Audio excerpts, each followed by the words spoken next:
안녕하세요 everyone. Today I want to share my Kimjang recipe with you. I bought a few ingredients for my winter kimchi last week and you can check it out on my previous video. All kimchi making involves 4 processes: brining, seasoning, fermenting and storing. I'll be using 10 napa cabbages. The cabbages are brined and drained. This Korean chili powder is a mixture of spicy and less spicy. For 10 napa cabbages, we'll need about 8 cups of gochugaru, Korean chili flakes. The radish needs to be julienned. I prefer using a knife, but grater is great when making lots of radish like this.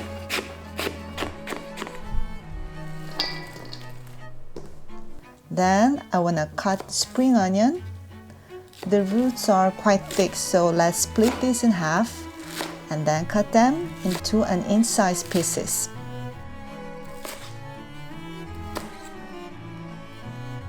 This is cheongat in Korean, which is sort of mustard leaves. Cut them into inch-sized length. And this veg is normally added in winter kimchi. They give a nice hearty with deep flavor. This is minari. I don't know this vegetable how can be translated in English, but I think it can be translated as water parsley.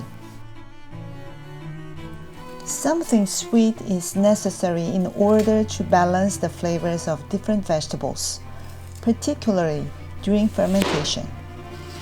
I'm using pear instead of sugar and onion.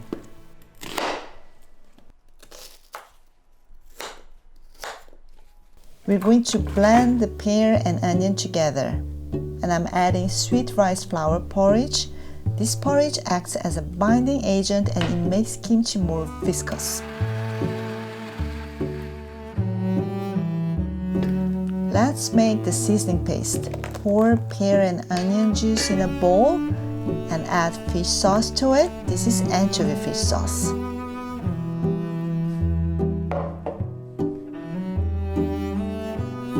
And of course, gochugaru, Korean chili flakes, goes in here. So we're going to soak the chili powder and it's gonna look like a paste.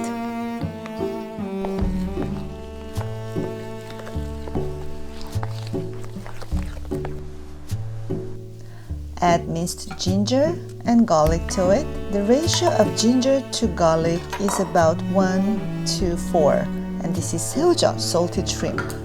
Salted tiny shrimp and anchovy sauce are the most common seafood ingredients used for making kimchi. Okay, now let's combine the seasoning ingredients with radish. These sexy rubber gloves are for kimchi only. Okay, gently toss them until they're well colored. Mix thoroughly. You need to be patient to do this process. Good. Now we're going to add the green veggies to it. And again, toss them together.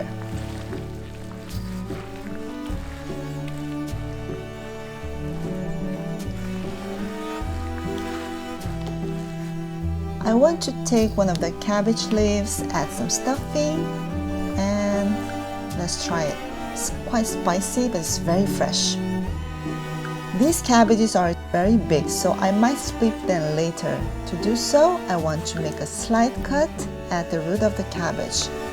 Now I'm going to stuff the cabbages with prepared stuffing. Roughly rub the cabbage with the stuffing to color them. Let's work from the outermost leaf inward and apply the stuffing between each layer of leaves. I try to add more stuffing on the root part because it's thicker and it takes longer to ferment.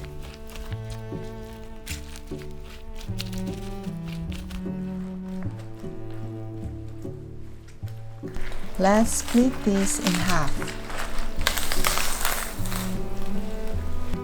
Okay, we're going to pack the cabbage halves as tightly as possible. I'm wrapping the kimchi using the outer leaves.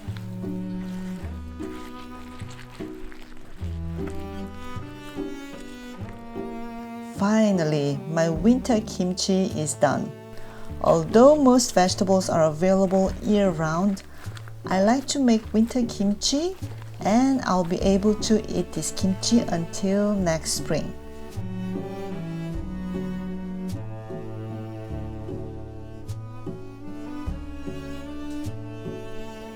I'm going to keep my kimchi at kimchi refrigerator because it needs to be kept in a lower temperature.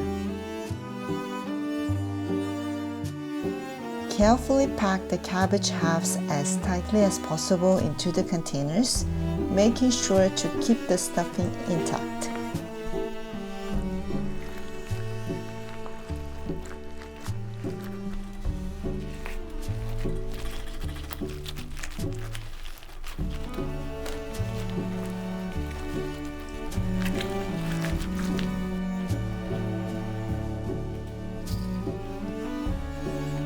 We're going to add the leftover stuffing and press down.